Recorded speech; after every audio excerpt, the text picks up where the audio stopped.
The hall was silent. Over 3,000 global leaders, investors, and journalists packed into the Geneva Innovation Summit. Cameras from 70 countries streamed live. Then Elon Musk stood up. He smiled, coldly. Turning to the panel where Captain Ibrahim Traoré sat calmly, Elon asked, "Mr. Traoré, tell us, how does a man from one of the poorest countries in the world think he can teach us about leadership?" A few gasps echoed. But he didn't stop. "Africa has potential, sure. But do you really believe your military background qualifies you to speak to the future of innovation?" The words weren't just sharp, they stabbed. Traoré blinked once. Cameras zoomed in. His fingers never twitched. He leaned forward, slowly, deliberately. No anger, just stillness. But in homes across Africa, people watching froze. WhatsApp exploded. Twitter ignited. TikTok lives were cut short just to stream the moment. The world sensed something was about to happen. But no one could guess how Traoré would respond. Not even Musk. And especially, not the child in Ouagadougou, watching with tears in her eyes. She whispered, "Please, don't stay quiet." The silence dragged. Elon smirked, folding his arms, as if expecting Traoré to stumble or lash out. But Traoré? He leaned into the mic, his voice calm, painfully calm. "You ask how a man from the poorest country dares to speak about the future. But I ask you, Elon, how do you define poverty?" The room tensed. Is it the absence of technology or the absence of dignity? A few people in the crowd shifted uncomfortably. Someone coughed. The moderator didn't dare interrupt. Traoré looked directly at Elon, his eyes sharp, unwavering. "We may not have billion-dollar rockets, but in Africa, we raise children who can stare down humiliation without blinking." Gasps. Real ones. One African woman in the crowd whispered to her seatmate, "Did he just say that on live TV?" Traoré wasn't finished. "Your question wasn't about leadership, it was about status. And status doesn't scare me." In Burkina Faso, a grandmother cried quietly into her hands. In Detroit, a black teenager stood and clapped at his screen. Across continents, the world wasn't just watching. They were feeling, and they were beginning to weep. Traoré paused, just long enough for the words to settle in every heart. Then he told a story. "When I was 8 years old, I watched my village lose its only water pump, because a company from the West bought the land and locked it up."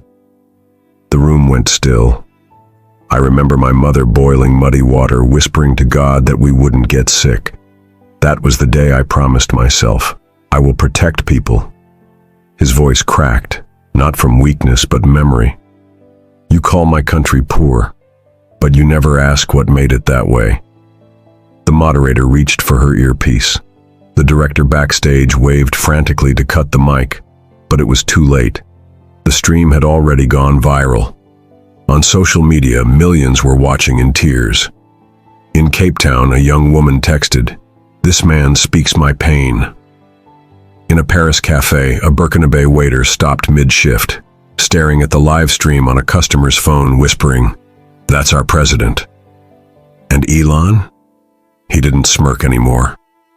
His face slowly turned from arrogance to something else, something no one had ever seen on him before. Doubt. Traoré reached into his coat pocket. Slowly, carefully, he pulled out a folded piece of faded cloth. It was soft, worn from time, light blue with tiny white flowers. He held it up. "This was my mother's headscarf. She wore it the day soldiers came to our home, searching for rebels. We had no rebels, just fear and silence." The room grew colder. "They beat my uncle that day. And when I asked my mother why, she said, 'Sometimes people hurt what they don't understand.'" He paused. "You don't have to understand Africa, Mr. Musk, but you will respect her." In the audience, a South African tech investor wiped his eyes. A journalist from Senegal stopped typing. Everyone, absolutely everyone, was listening now. Back in Burkina Faso, people crowded around radios in remote villages. Taxi drivers turned up the volume. Mothers stopped cooking. Even children went quiet. The scarf wasn't just cloth, it was history. Elon looked visibly rattled, but didn't speak. Traoré folded the scarf, placed it gently on the table, and said, "When you ask your question, you don't just question me. You question every African mother who raised a leader with nothing but dignity and dust." A quiet murmur grew in the audience, soft, then stronger. It was happening. People were no longer focused on Elon Musk. They were watching Traoré with something new in their eyes: reverence. A woman from Brazil rose silently and began to clap. Then a man from Rwanda. Then a tech CEO from India. One by one they stood. Not for applause, not for show, but because something had shifted. The power in the room had changed hands, and Elon knew it. He leaned back, arms crossed, but his face gave it away. This wasn't the response he expected. The moderator tried to move on. "Thank you, Captain. Perhaps we can..." But Traoré raised a hand gently. She froze. "Just one more thing," he said. "Africa is not waiting to be invited to the future. We are already building it, in silence, in struggle, and in strength." Suddenly, phones began vibrating. News banners lit up. Burkina Faso leader stuns global summit. Musk called out for questioning Traoré. On TikTok, a teen stitched the video and said through tears, "My dad is from Burkina. This just changed everything." In a dusty corner of Ouagadougou, 12-year-old Mariam sat on a wooden bench, clutching a cheap smartphone. The live stream was glitchy. The audio came and went, but she didn't move, not even to wipe the tears on her cheek. Her mother peeked through the doorway and whispered, "You're crying." "Why?" Mariam replied softly, "Because he said what we all feel, and no one has ever said it before." She wasn't alone. All over Burkina Faso, girls who had never even heard of Geneva were watching a soldier in uniform defend their dreams, not with guns, not with war, but with words. Back at the summit, Traoré's voice dropped. "Africa is not a question mark at the end of your sentences," he said. "We are not your experiment. We are not your silence." Cameras cut to Elon, but he looked away. That single clip of Traoré, the scarf, the story, the stare, was now being translated into Swahili, Portuguese, Zulu, French, and Wolof. And Mariam, she whispered into her phone camera, "One day, I want to be like him, not feared, but heard." She clicked record without knowing her video would go viral too. As the audience hung on every word, Traoré reached into his uniform once more. He pulled out a small, wrinkled letter, folded neatly like something sacred.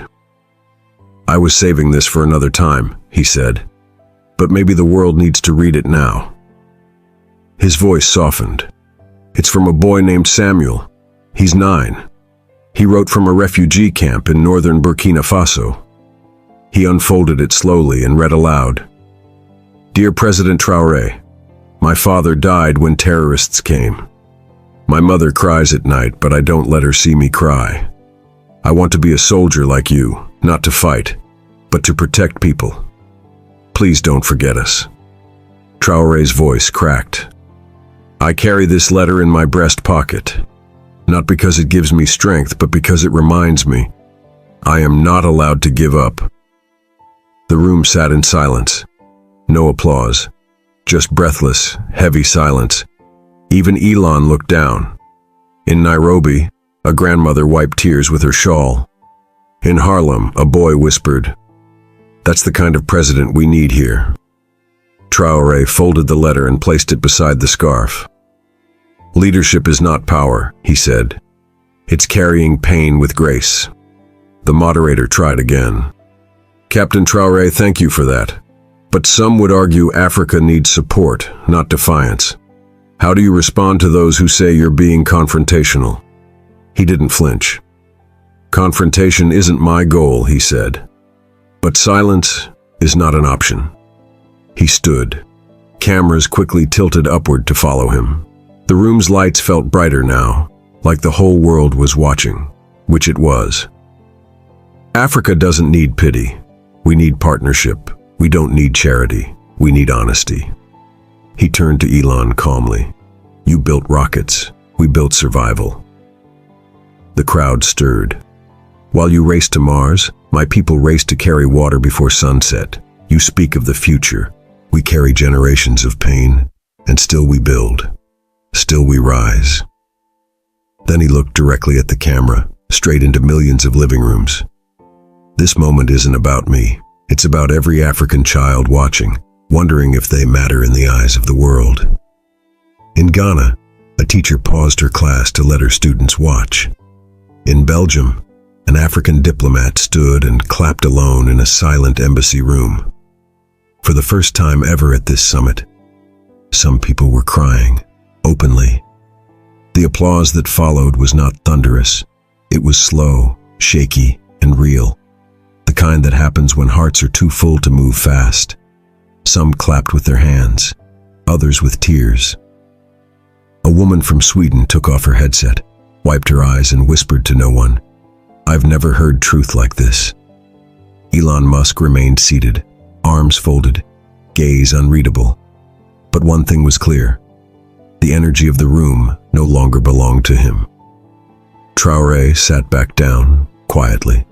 The moderator, visibly shaken, said, "Would anyone like to respond?" But no one moved.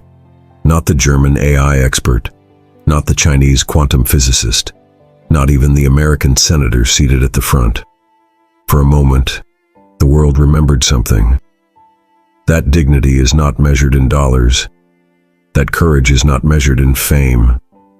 That a quiet man in a uniform had just reminded them what leadership truly means. In a cafe in Lagos, a mother whispered to her son, "This is the kind of man you become when your heart is clean."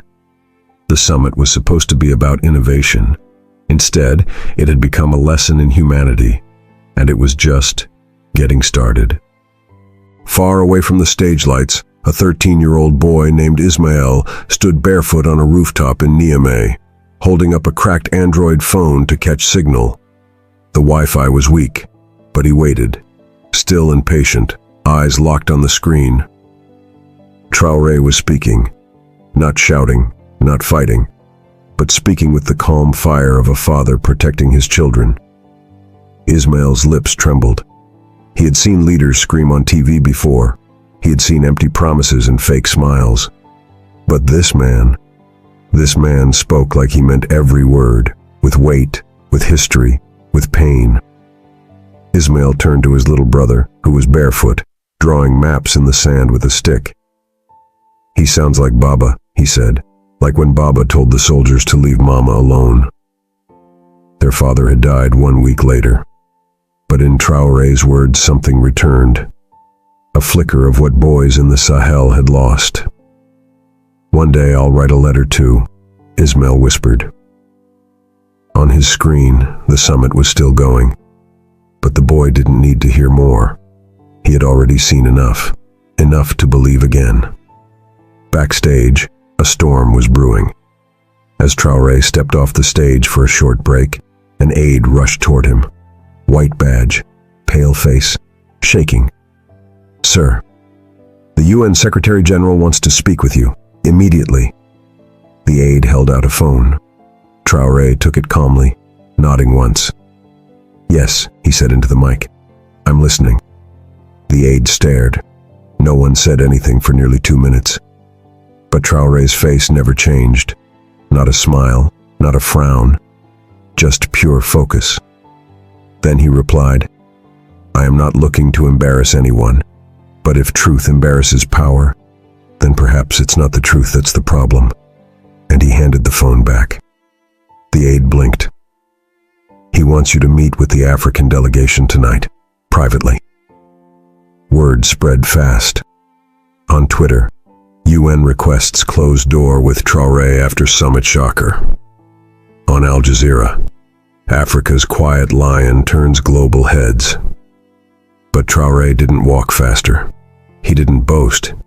He simply took a small bottle of water, sat in the back corner of the summit, and waited for his turn to speak again. Quiet power. That was the part people couldn't forget. Across the Atlantic in Washington, D.C., 2 White House staffers stood in the West Wing hallway, watching the live stream replay on mute. One turned and said, "Do we have a relationship with him?" The other replied, "We've been watching, but we didn't expect this. Should we be worried?" There was a pause. "We should be listening." Back on TV, Traoré was shown placing the scarf and the boy's letter gently into a leather pouch on his lap. "Symbols," a staffer said. "He's using symbols. That's how movements start." And they were right. By noon, Traoré's full speech had been translated into 22 languages. Teachers were printing it for classroom walls. Parents were sharing it with their kids at bedtime. In Harlem, in Nairobi, in Bamako, in Brussels. One woman on Facebook posted, "For the first time, my son didn't want to be a rapper or footballer. He said, 'I want to be a protector like Ibrahim.'" Traoré wasn't campaigning. He wasn't even asking for anything. But in doing so, he had become the voice of a continent, and the mirror the world didn't expect to face. As the summit broke for lunch, a journalist asked Traoré off camera, "How do you stay so calm after that kind of insult?" He smiled gently. Then he answered with a memory. "In 2010, I buried my best friend Karim." He looked out the window, quiet for a moment. "We joined the army together, shared bread, shared blankets, shared dreams. One day, during a patrol, we were ambushed. He took the bullet meant for me." Traoré's jaw tightened, but his voice stayed soft. "That night I cleaned his boots, I folded his uniform, and I promised him, I will fight for more than revenge. I will fight for respect." That wasn't in any speech. That wasn't on any live stream. But the journalist, whose own father had been a soldier, choked back tears. "Do you miss him?" Traoré looked down at the scarf on the table. "Every time I sit at a table like this, I imagine him next to me, reminding me not to lose my soul for applause." The room grew louder as people returned from the break. But suddenly, something unexpected happened. An American woman, Congresswoman Danielle Cruz, Latina from Texas, stood from her seat. She asked for the mic. The moderator hesitated, then handed it to her. "I just want to say one thing," she began. "I came here thinking we would hear about tech. I didn't expect to be reminded what truth sounds like." She turned to Traoré. "Sir, I apologize, not because I asked the question, but because I've stayed quiet for too long when others did." Traoré nodded respectfully. "I grew up hearing the same tone Elon used today, in classrooms, on streets, in campaign rooms. But you reminded us that quiet dignity shakes more walls than shouting ever will." She wasn't emotional for show. Her voice cracked. Her hands trembled. "My father was a janitor. He died without ever being treated as equal. Today, you honored him." People clapped, not out of politeness, but with hearts moved. And in the live stream chat, thousands wrote, "Who is she? I love her." This is history. Africa is not alone. That afternoon in Nairobi, a young teacher named Grace Mwangi tried to start her social studies lesson, but her voice cracked. The students, aged 11 to 13, sat in silence, watching her eyes fill with tears. "Today," she whispered, "you're going to witness something more important than any textbook." She placed her phone on the desk and projected the video of Traoré's speech onto the wall. As the children watched him speak about water, about respect, about a scarf and a letter, none of them blinked. One boy, the class troublemaker, raised his hand. "Miss, is he a king?" The room giggled softly. Grace smiled through tears. "No, he's something harder to be. He's a servant of the people." By the end of the speech, even the boy who joked had his head on the desk, quiet. And Grace? She turned away so they wouldn't see her weep. But they noticed. Because when truth is spoken with love, even a classroom becomes a cathedral. And that day, in a dusty room with no air conditioning, one teacher prayed her students would remember more than just the speech. She prayed they'd remember how it made them feel. In Bobo Dioulasso, Burkina Faso, a small boy named Yakuba sat beside a wooden radio. He had no shoes, no running water. His school was closed again because of instability, but he waited patiently. The local station had promised to rebroadcast President Traoré's full speech. When the audio crackled to life, Yakuba pressed the radio to his chest like it was warm food. He didn't understand all the words, but he understood the heart behind them. He heard the voice of a man who knew what it was like to grow up with nothing, but never let that turn into shame. "Mama," Yakuba whispered, "he talks like he knows us." His mother didn't answer. She was wiping her eyes with her headscarf. At the end of the speech, Yakuba stood barefoot on the clay floor and said, "I want to go back to school. I want to learn to speak like him." His mother nodded, and in that single moment, somewhere between static and sorrow, a broken spirit healed just a little, because even through a cheap radio in a poor village, hope had found its way home. 3 days later, as the summit ended, a final headline broke the internet. Ibrahim Traoré invited to address the UN General Assembly next month. The world watched as the official letter was read aloud by a UN envoy. In it, the Secretary General wrote, "Your words reminded us that the future cannot be built on technology alone. Without truth, courage, and humanity, there is no progress." At first, Traoré said nothing. Then, quietly, he agreed, but only under one condition. "I don't want to give a speech in New York unless Mariam, the young girl from Ouagadougou, can attend too. I want her to see that her voice lives inside mine."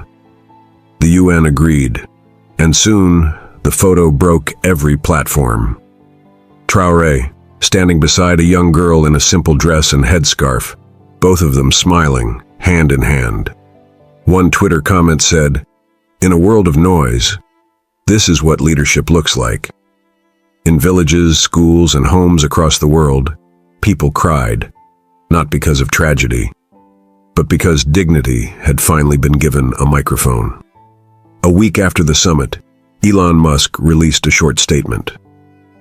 "I asked a question I thought was bold. I didn't expect to receive an answer that would humble the world. I was wrong.